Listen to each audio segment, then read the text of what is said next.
Ang mga aralin sa video na ito ay una, kahulugan ng mga piling salita na ginamit sa akda.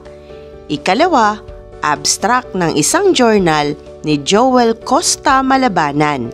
Ikatlo, mahalagang tanong at gabay na sagot bilang karagdagang kaalaman.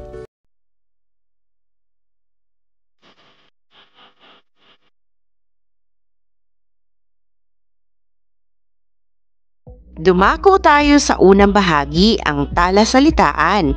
Tukuyin at alamin natin ang kahulugan ng mga piling salita. Unang bilang, heograpiya. Ang heograpiya ay ang pag-aaral sa mga pisikal na katangian ng daigdig, ang iba't ibang lugar sa mundo at ang relasyon ng tao sa kanyang kapaligiran. Sinusuri din ng isang geographer kung paano nakaaapekto ang kultura ng tao sa kapaligiran at kung paano nakaaapekto ang lokasyon at lugar sa pamumuhay ng tao. Ikalawang bilang, kasaysayan.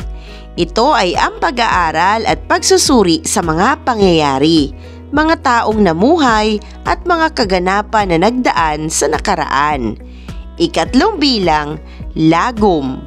Ang lagom ay tumutukoy sa pagpapaiksi ng orihinal na bersyon ng isang kwento. Ikaapat, susing salita. Ang susing salita ay ang mga pangunahing salita sa isang pangungusap o parapo na nagpapakita at naglalarawan ng mga pangunahing ideya ng may akda o ng isa sa mga nagsalita at nagsulat nito. Ikalima, feminista. Feminista o makababae. Makapangkababaihan, tumutukoy ang feminismo sa simulaing naghahangad ng pantay o parehas na karapatan para sa mga babae. Iyong natukoy ang mga kahulugan ng mga piling salita na ginamit sa akda. Dumako tayo sa ikalawang bahagi, ang abstract ng isang journal. Ito ay pagtatahip dunong, mga awiting feminista na magagamit sa pagtuturo ng Filipino, araling panlipunan at values education batay sa matatag na kurikulum ni Joel Costa Malabanan. Mayaman ang Pilipinas sa mga awiting nagtataguyod ng karapatan at pakikibaka ng mga kababaihan sa lipunan. Ang awiting Joselinang Baliwag na pinaniniwala ang nasulat noong 1896 ay tumatalakay sa pagpapahalaga sa babaeng si Josefina Lara Tiongson at naitala sa kasaysayan bilang kundima ng pakikibaka laban sa mga Kastila. Sa panahon naman ng pananakop ng mga Hapon, pinaniniwala ang nasulat ang babaeng walang kibo na naging popular sa pakikibaka ng mga hukbalahap noong 1942, Palis 2018. Naging bahagi rin ang nasabing awit sa mga awit ng protesta sa panahon ng batas militar. Samantala, ang komposisyon na babae ni Ramon Ayco na nasulat noong 1978 sa Cagayan Valley at inawit ng Inang Laya noong 1990 ang kinikilalang pangunahing awit na nagtataguyod ng konsepto ng feminismo at hindi magamit sa pagtuturo ng no limit ang ire sa high school dahil sa pagbanggit sa awit ng mga karakter na sina Maria Clara at Julie. Ilan pa sa mga awit na nagtataguyod ng karapatan ng mga kababaihan ay ang Babae Ka noong 1981 ni Anianas Montano, kasama noong 1990 ni Gary Granada, Leia noong 1992 ni Rom Donggeto, Babayla noong 1992 at Bangon Maria ni Tony Palis, Sabon nina Joy Barrios at Rica Palis, Wanted Pinay ni Edward Perez, Japayuki nina Lester Demetrio, Edgardo Maranan at Karina David, Marcha ng Kababaihan noong 2011 ng Sining Lila, Magda noong 2013 ni Glock 9 at marami pang iba. Ang mga awit na nabanggit ay mainam gamitin sa pagtuturo bilang bahagi ng paggaganyak, pagtalakay sa paksa ng gender equality at maging sa performance task ng mga mag-aaral.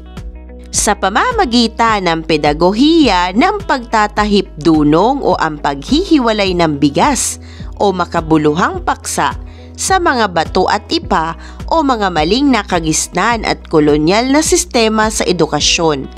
Ang mga awiting feminista, kapag nasuri at nailapat sa competency ng K-10 matatag na kurikulum, ay tiyak na makapag-aambag ng malaki sa pagpapaunlad ng kritikal na pag-iisip sa mga mag-aaral sa high school at sa pagtataguyod ng Gender Advancement and Development o GAD.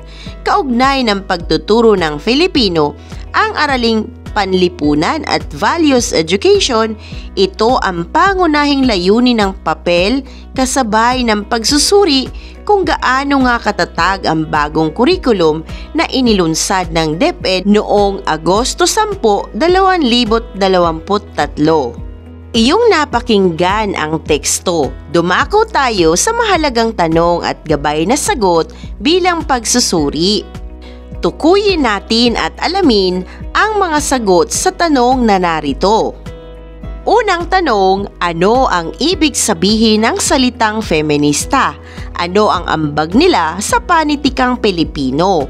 Ang feminista o makababae ay simulaing naghahangad ng pantay o parehas na karapatan para sa mga babae. Ito rin ang pagtangkilik o kilusang tumatangkilik ng mga karapatan ng mga kababaihan. Sa panitikan, malaki ang naging papel ng feminista upang mabigyan ng pansin ang husay ng kababaihan sa iba't ibang larangan sa pamamagitan ng mga akdang feminismo. Ang mga sulating ito ay naghahatid ng ibang pagkilala sa halaga at papel ng mga kababaihan bilang bahagi ng kaunlaran sa ating lipunan. Lalong pinatibay ng panitikan ang layuning mabigyan ang kababaihan ng pantay na karapatan at pagkakataong makibahagi sa mas malalaking kapakinabangan at kaunlaran ng ating bansa. Sa ikalawang tanong, ano ang pagtatahip-dunong sa larangan ng edukasyon?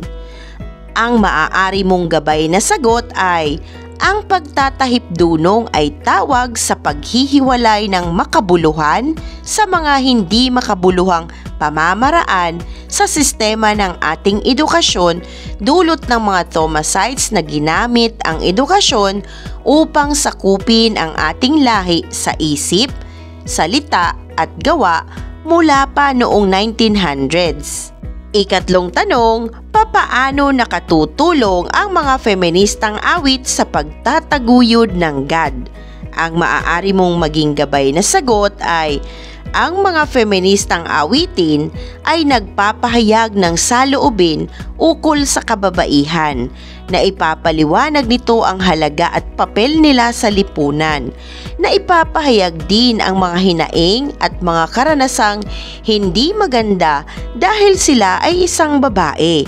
Bagamat kinilala at binigyang laya sa anumang aspeto at larangan, mayroon pa ring mga kababaihan na nakatali sa lumang sistema at pagtrato na kinagisnan. Sa mga feministang awitin, mauunawaan na dapat ipagtanggol ng kababaihan ang kanilang sarili laban sa kaapihan at pang-aabuso, na kapagbibigay ito ng inspirasyon at lakas ng loob sa iila na hindi nalalaman kung paano lisanin ang ganoong kalagayan. Ipinapaalala din ito sa lahat ng tao ang halaga ng buhay, babae ka man o lalaki. Isang mahalagang aralin muli ang iyong napanood. Maraming salamat sa panonood sa channel na Aralin sa Filipino. Huwag mag-atubiling mag-comment ng inyong tanong, suggestions o paglilinaw ukol sa aralin. Munting kahilingan sa iyong kaibigan, paki-like, share and subscribe para updated ka sa mga susunod pang bagong video ng Aralin mo sa Filipino.